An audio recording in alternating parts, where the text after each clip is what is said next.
प्यारे बहनों भाइयों, सादर सप्रेम नमस्ते।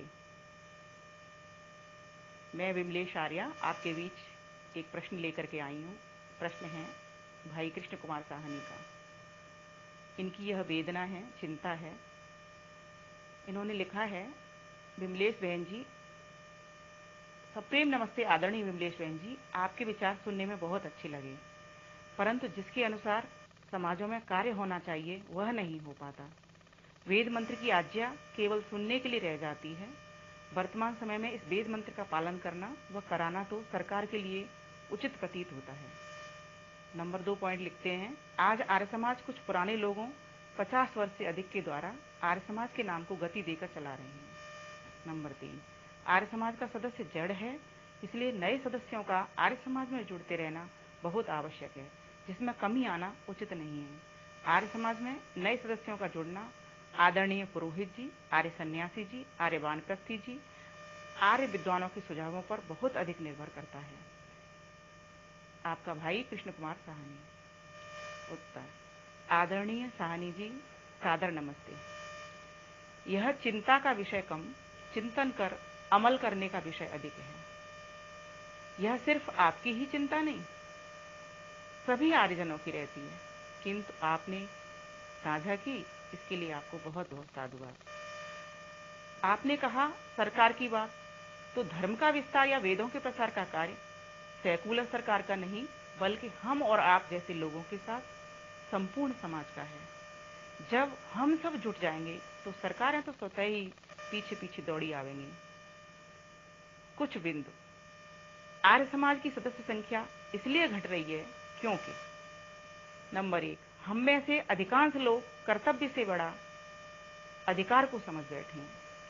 सेवक कम और स्वामी बनने की लालसा बलवती होती जा रही है। जो 1-2 कर्मठ लोग होते हैं उनसे ही समाज चलता है, बस ऐसा देखने में आता है।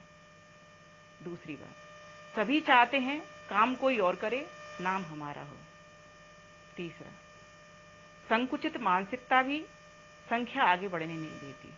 चौथा, नए लोगों को जोड़ने का प्रयास जिस ढंग से होना चाहिए वह नहीं हो पाता। पांचवा, नकारात्मक सोच अन्य हिंदू संगठनों के प्रति हमारे जोड़ में बाधा बनती है। नंबर 6, हम सत्य का प्रचार प्रसार तो दृढ़ता के साथ करें ही, किंतु यह अवश्य ध्यान रखें कि कहीं हमारे इस कार्य से अपने स्वजन बंधु तो नहीं कट रहे, उन्हें भी सत्य मार्ग पर लाना है, वह नहीं कर पाते। नंबर 7, वेद बल्ब जलाते चलें, अंधेरा स्वतः भागेगा, इसकी बहुत आवश्यकता है। 8वां, यह जो भी आज वैदिक संस्कृति का ह्रास होता दिखाई दे रहा है, वह हम अपनी आर्यजनों की कर्मठता व वैदिक धर्म के प्रति पूर्ण समर्पण में किंचित कमी को ही दर्शाता है। 9वां, हमारे पास कॉन्टैक्ट नंबर तो सबके हैं, लेकिन कनेक्टिविटी हमारी खत्म प्राय है। यदि हम किसी बड़े संगठन की बात करते हैं तो आरएसएस की तरह कर्मठता, विनम्रता, निष्काम सेवा, उद्यम हो तो बहुत जल्दी हमारे कार्य में हमें सफलता मिल सकती है। 10वां, हमारे ज्ञान का अहंकार और स्थूल संपत्ति से अटूट लगाव भी हमें हमारी कड़ी को आगे बढ़ाने में बाधक बनता जा रहा है। इत्यादि बहुत सारी बातें हैं। यदि अपने व्यवहार व आलस्य को ठीक नहीं किया हमने, तो आने वाला समय फिर से ऋषि दयानंद को पुकारेगा। अच्छा तो यही हो, प्रत्येक घर से दयानंद निकले। इसके लिए औरों से कुछ कहने से पहले अपने आप को हम कहें।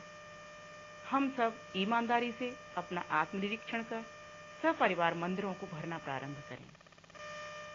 देखा जाता है पड़ोसियों से बोलचाल नहीं, रिश्तेदारों से बनती नहीं, यह हालत हो गई है हमारी।